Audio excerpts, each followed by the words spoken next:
Assalamualaikum warahmatullahi wabarakatuh. Waalaikumsalam warahmatullahi wabarakatuh. Semuanya sehat? Ya, Ada yang sakit? ya, Ada yang sakit hati? tidak. Ada atau tidak? Tidak. Ada yang patah hati? Siapa? Aduh, oke. Menurut saya sehat ya? Alhamdulillah. Masih semangat? Masih. Tadi mata pelajaran apa sebelumnya? Ya. Mulai masa lalu nih. Oke, jadi ada yang tahu kenapa kita berkumpul di sini? Tidak. Oke. Jadi kita di sini akan melakukan bimbingan kelompok, ya. Jadi kita sekelompok ini akan melakukan sebuah pembahasan yang dimana harapannya di dalam kelompok ini atau di dalam kelompok ini kita saling mengembangkan diri kita, saling memaksimalkan potensi kita. Jadi mungkin beberapa dari kita dirasakan ada yang belum maksimal. Nah, dengan adanya bimbingan kelompok ini diharapkan kita semua dapat memaksimalkan itu. Oke. Kemudian di sini seperti biasa kita melakukan kontrak. Di dalam bimbingan ini kita semua harus disiplin dan tertib. Kedua, kita harus saling terbuka bersama-sama. Kemudian kita juga harus saling sukarela untuk mengutarakan pendapat atau saling berbagi.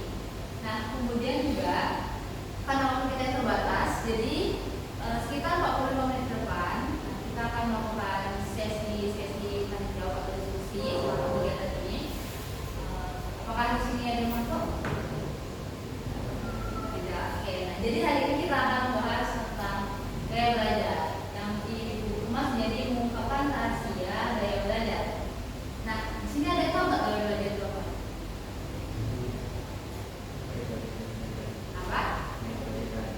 Untuk gaya belajar. Kayaknya kurang semangat ya. Kita tes itu dulu konsentrasi biar semangat. Ada yang pernah main yang take 1, take 2, take 3? Belum. Ya, take 1, take 2, take 3. Bisa? Kita coba. Take 1, take 2, take 3. Bisa? Nah, tapi ketika ibu mengatakan 1, 2, 3 tanpa menyebut take, jangan tepuk. Ketika menggunakan take 1, take 2 baru tepuk. Bisa? Tes ya. Take 1, 2. Ada yang belum konsen? Oke, kita ulang lagi. Coba. Take 2, take 2, 3. Ya, masih ada yang belum konsen juga. Oke, kita ulang. Take 1, take 2, take 3, take 2, take 1, take 1, take 1, take 2, take 1, take 2, 3. Hampir. Oke, sekali lagi sampai semuanya belum konsen. Take 3, take 3, take 1, take 2, 1. Oke. Oke, hari ini kita akan membahas tentang rahasia gaya belajar. Kenapa topik ini penting kita bahas? Nah, karena berdasarkan data ya, data dari mana? Makanya ibu mendapatkan data bahwa beberapa di kelas kalian, termasuk kalian itu ada yang masih sulit untuk memahami mata pelajaran, betul? Oke, untuk itu kenapa ibu mengangkat tema ini? Karena biasanya mengapa kita itu sulit sekali memahami mata pelajaran? Karena kita belum memahami metode yang pas untuk diri kita, atau kita belum memahami gaya belajar apa yang sesuai untuk diri kita. Kira-kira di antara kalian benar nggak? Atau ada guru yang mengajar ini rasanya kurang cocok ya sebenarnya, atau saya nggak paham apa yang dipelajari? Pernah? Benar. Oke. Sekarang kita lakukan. Nah, George Evans pada saat yang sama atau dengan cara yang sama. Nah, pernah nggak di antara kalian teman kalian itu kalau belajar berisik banget sambil genggam-genggam meja atau sambil ngedumel kayak pernah nggak? Sedangkan kalian harus tenang, nggak boleh berisik, nggak boleh terdistraksi. Betul nggak? Betul. Oke. Inilah yang dilakukan oleh gaya Evan. Nah, apa itu gaya belajar? Coba Waldi baca. Apa itu gaya belajar? Cara kita belajar mempengaruhi struktur otak. Oke, jadi apa itu gaya belajar? Gaya belajar adalah cara kita belajar mempengaruhi struktur otak kita, di mana kita menemukan suatu metode yang dirasa cocok bagi diri kita sendiri. Nah, coba kita. Nah, ini gaya belajar menurut Hane and Mumford. Nah, itu mengatakan bahwa gaya belajar itu ada 4. Pertama visual, kedua auditory, ketiga kinestetik, dan terakhir ada kontekstual. Tapi ada juga yang mengatakan bahwa gaya belajar secara umum itu ada 3, visual, auditory, dan kinestetik. Nah, kemudian, oke, kita lihat.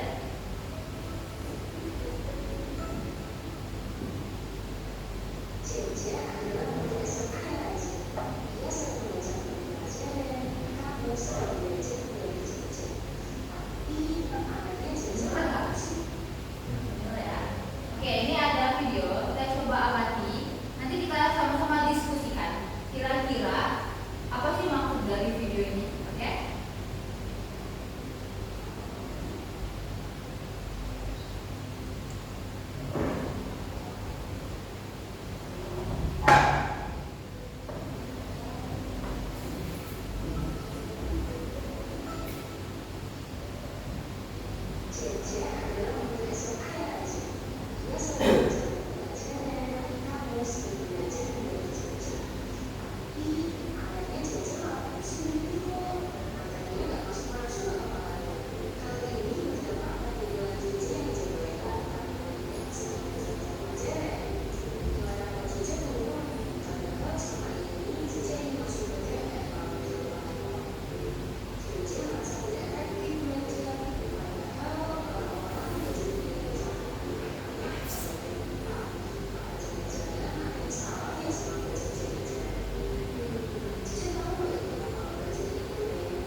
dalam visual ini kita lebih memahami pelajaran dengan cara melihat.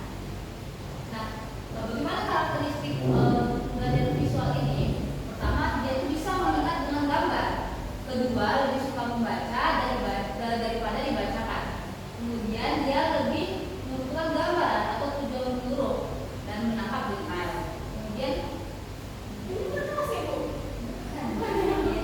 Kemudian mengingat apa yang dilihat. Nah, kira-kira di antara kalian ada nggak yang belajar visual? Ada. Kalau di kamu, kenapa kamu rasa visual itu cocok? Karena setiap saya gambar-gambar juga saya langsung masuk, langsung paham ya. Oke, selain itu ada lagi? Belum berarti. Oke, lanjut. Nah, rekomendasi gaya belajar untuk visual ini apa? Pertama, mempelajari materi secara melihat atau membaca sumber materi. Kemudian yang kedua, bisa membuat ringkasan atau sticky note. Nah, yang ketiga ada menandai tulisan yang dibaca seperti menggunakan spidol. Kemudian bisa ditanda-tanda, biasanya kan di bintang-bintang atau di garis. Kemudian ada belajar dengan tabel, gambar, atau statistik. Jadi ya seperti teman kita juga tadi, ketika melihat gambar, dia lebih paham. Kemudian terakhir ada mencari tempat yang sepi tanpa gangguan. Karena dia melihat, dia harus benar fokus. Tidak boleh ada yang ikut dia, ada yang ngajak yang ngobrol, karena dia harus fokus. Kemudian ada gaya belajar auditorial. Apa itu gaya belajar auditorial? Yaitu proses menerima informasi yang menggunakan indera pendengaran. Ada di antara kalian yang kalau mendengar baru paham, tanpa melihat pun yang penting mau ngapain, tapi dia mendengar aja paham. Ada, oke. Nah, jadi kita analisis. Nah, karakteristik gaya belajar auditori ini pertama dia perhatiannya mudah terpecah. Jadi karena dia mendengar, itu kita menyebut itu nggak bisa langsung dia langsung paham. Kemudian berbicara dengan pola berirama. Biasanya yang auditori ini dia kalau ngomong itu ada penekanan, karena penekanan itu yang bikin dia mengingat.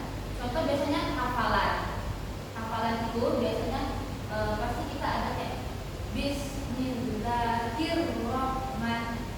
Itu salah satu contoh kalau ngaji. Kalau belajar biasanya atau mengingat kosakata bahasa Inggris, biasa di awal-awal kalimat itu pasti ditekankan depannya lebih gede kan, karena mengingat. Kemudian selalu mengulangi apa yang baru dengar. Terus ada belajar dengan cara mengenakan atau menggerakkan bibir, bersuara saat membaca. Nah, kemudian ada berdialog secara internal dan eksternal supaya dapat mendengar jelas. Jadi dia kayak bergumam-gumam. Pernah kalian seperti itu masuk itu? Ya, kemudian mudah terbentuk kepentingan tadi. Kemudian cara berpikir kronologi. Nah, jadi dia biasanya dengan melihat situasi, nah dia mengingat kan pasti di dalam kronologi itu ada yang namanya pembicaraan. Nah biasanya dia akan melihat, tadi sebenarnya bagi ngomong ini, itu dia awal. Nah kira-kira apa sih rekomendasi gaya belajar? Nah, pertama, mengulangi dengan suara, kemudian mencari teman berdiskusi, terus membaca dengan suara keras.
tentang sejarah.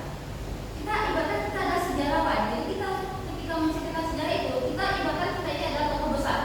Jadi misal pada zaman dahulu, di mana digunakannya di block time. Block time itu adalah kita mengkhususkan entah beberapa saat untuk kita menjalani peran itu.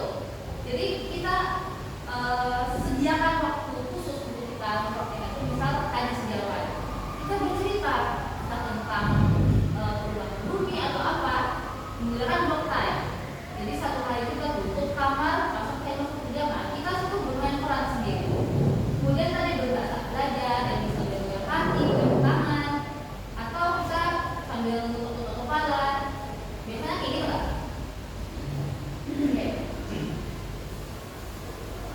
Oke, terima kasih. Nah, materi yang sampai sekian. Kira-kira di antara kalian ada nggak yang belajarnya itu campuran? Ada. Siapa? Amel. Ada lagi? Zahra. Terus? Jadi ada lagi? Galdi belum bilang kan? Biasanya kalau Galdi belajar itu gimana? Maksudnya gimana? Diajarin sesuatu gitu. Diajarin sesuatu. Ya, makanya mau diajarin saya sendiri gitu. Karena kalau sama guru tuh kadang bingung aja sama guru. Berarti lebih produknya ke metode guru ya. Tapi kalau belajarnya lebih di praktek langsung. Oke, karena biasanya kalau kita suka olahraga itu kinestetik. Karena dia lebih mudah memahami dan langsung. Kita nggak sih kalau belajar olahraga itu guru menjelaskan luas lapangan voli itu sekian meter. Tapi ketika di lapangan kita bisa hafal. Nah, oke. Itu juga contoh kinestetik. Berarti juga termasuk kinestetik. Karena lebih mudah diajarkan secara langsung. Atau bisa jadi campuran. Gaya belajar ini tidak hanya satu, termasuk ibu sendiri. Nah, kenapa bisa dikatakan begitu? Selain kita merasa, oh aku dengan melihat, aku masuk, dengan mendengar aku lebih paham. Tapi ada juga, biasanya di sekolah ini menyediakan tes gaya belajar. Kalau sudah menjalankan, ada sudah ada yang belum? Belum. Oke, ada yang belum. Nah, mungkin yang belum bisa coba lakukan. Tapi biasanya gaya belajar ini dia enggak tetap, bisa berubah-ubah. Termasuk itu sendiri juga gaya belajarnya termasuk campuran ketiganya melalui tes ya. Melalui tes itu ketiganya campuran. Jadi mau mendengarkan oke, mau melihat oke, mau gerak pun oke. Tapi pasti semuanya lebih dominan praktek. Apalagi pelajaran yang kurang kita minati. Betul nggak? Oke. Nah, untuk itu makanya kenapa kita perlu menemukan gaya belajar kita agar apa yang kita pelajari itu mudah menyerap, mudah masuk. Nah, kira-kira kalau kasusnya kayak bagi tadi, dia selama pembelajaran nggak bisa memahami apa yang disampaikan oleh gurunya. Kira-kira apa saran yang harus bagi lakukan?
Ya berarti habis belum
badan kita tuh juga melakukan penyesuaian karena terbiasa dengan kepentingan, jadi kita jangan berisiko langsung bisa konsep.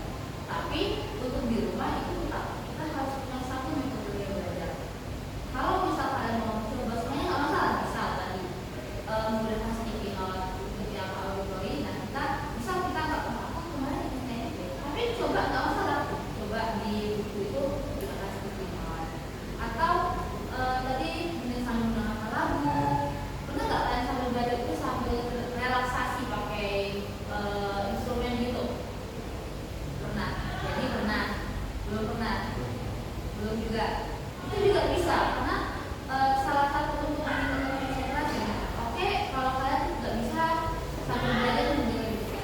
Tapi sebelum belajarnya itu bisa. Kenapa? Karena otak kita yang berisik ini, yang pikirannya kemana-mana, perlu ditenangkan. Dan tidak ada yang menenangkan, kita menenangkan diri kita sendiri dengan gimana? Salah satunya bisa dengan menggunakan makanan. Kalau yang suka coklat atau minum kopi, menggunakan kafein, jadi dia lebih fokus. Atau menggunakan instrumen musik yang seperti aliran air, bukan musik rock. Kalau musik rock itu emang asik, tapi tanpa kita sadari itu pikiran kita kemana-mana. Coba pakai musik, bisa ada instrumen alam, instrumen air, itu mungkin di tempat relaksasi atau di tempat treatment itu biasanya menggunakan musik-musik seperti itu karena untuk menenangkan kita. Nah kalau misalnya udah besar baru belajar. Kalau misal tadi diskusi sama teman, nah diskusi dalam artian makanya kita bergosip bergibah saja. Jadi dalam arti tadi seperti Baldi sama temennya itu sudah termasuk diskusi. Kenapa? Karena dia ada proses dia saling bertukar informasi gitu. Nah, kira-kira kalau di antara kalian untuk belajar sendiri itu kira-kira kalian lebih kemana? Coba dari Amelia bisa menceritakan gimana sih cara Amelia belajar?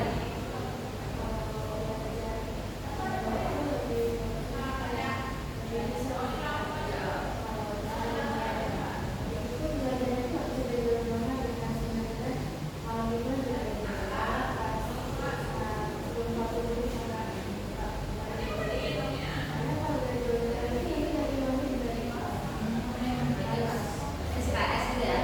Oke. Itu medianya biasanya apa aja?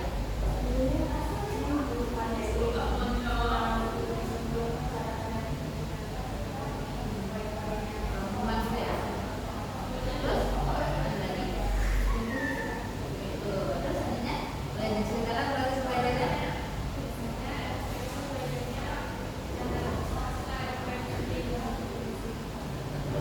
Rangkuman ya?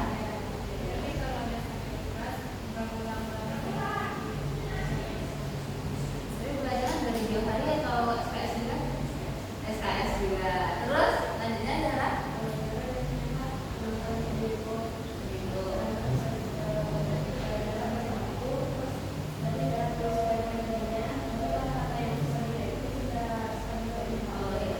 terus belajarnya SKS juga. SKS juga. Terus lanjut gitu? Kalau saya memang kayak hari itu Iya. ya, baru kalau memang masih kurang nanti baru nonton itu. Oke. Berarti memang harus melihat ya. Tapi coba kerja nggak? Hah? Bisa coba kerja nggak? Coba kerja. SKS juga? SKS juga. Terus lanjut campuran. Gimana tuh campurannya? Kalau misalnya kan kita siswa, kalau misalnya nggak usah tahu soal itu langsung dipakai audio atau nah, kalau misalnya udah selesai audio nanti diulangi dari Itu per gaya belajar itu apa yang dia dilakukan? kalau misalnya baca ini kalau kita informasikan lebih ke ini namanya baca lebih fokuskan ke baca. Tapi kalau misalnya nggak paham itu lebih paham itu dengan audio Kan? tapi nanti kalau untuk prakteknya itu langsung dibuat Auditori ini maksudnya dengan apa? Dengan rekaman atau dari itu? rekaman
juga. Pernah nyobain nggak dipraktekkan atau dikerjain soalnya? Atau mengingat rumus saja gitu? Ingat rumus saja. Hasilnya? Yang gitu, oke nggak hasilnya? 20% kayaknya. Oke, jadi kalian itu sebagai SKS nih. Yang sistemnya SKS hasilnya maksimal nggak? Maksimal. Ada yang maksimal, yang enggak siapa? Maksimal semua nih. 20% ke atas. Gimana? Kecil. Kalau pelajaran ini Oh iya. Oke, berarti kalau hitung-hitungan emang harus ekstra ini ya, mengerjakan soal ya. Nah tadi kan yang pertama itu ada 4.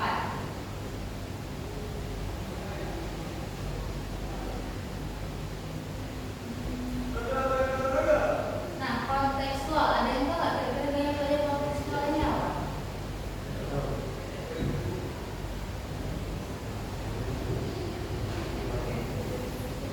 Gimana? Tulis. Oke, terus ada lagi kontekstual baik soal-soal. Satu lagi kontekstual, apa lagi? Apa? Belum pernah dengar. Ada yang pernah dengar kontekstual? Oke, jadi kontekstual itu adalah metode belajar yang dikaitkan dengan kehidupan kita sehari-hari. Pernah kalian mempraktekkan ini? Secara nggak langsung pernah. Kalau kita sadari justru yang sering kita lakukan ini adalah kontekstual. Apa yang kita pelajari itu dihubungkan dengan kehidupan sehari-hari di sekitar kita. Contohnya apa? Contohnya apa? Gimana? Hukum fisika. Apa hukum fisika? Ini hukum apa fisika itu? Naik motor juga masuk. Olimpiade fisika ya. Nah itu juga contoh salah satu kontekstual. Olimpiade itu dia rumus dijadikan sesuatu, itu udah kontekstual. Nah kalian juga belajar praktek biologi, itu juga seperti misal sederhananya bikin oge. Terus apa lagi? Sosiologi belajar nggak dulu? Enggak ya? Terus apa lagi? Geografi. Nah secara nggak langsung kita belajar batu-batu paving block itu apa yang sesuai dengan kita ya? Masa batu bagian kita ya? Kan nggak mungkin kan? Itu yang dimaksud dengan kontekstual. Nah kenapa yang diambil cuma 3? Karena umumnya 3 ini yang sering dipakai. Nah kan kontekstual ini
Di sekolah ya?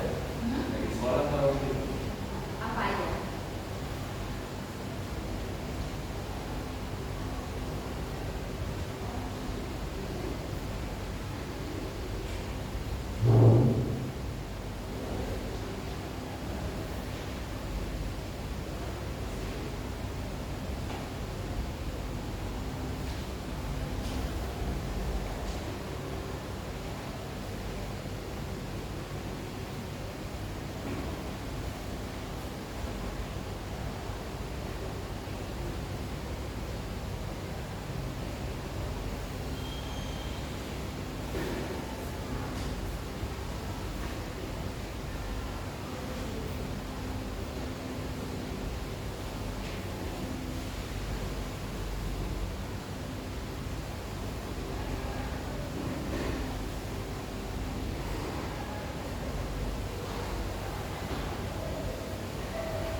lebih lanjut, bagi yang sudah terus tingkatkan,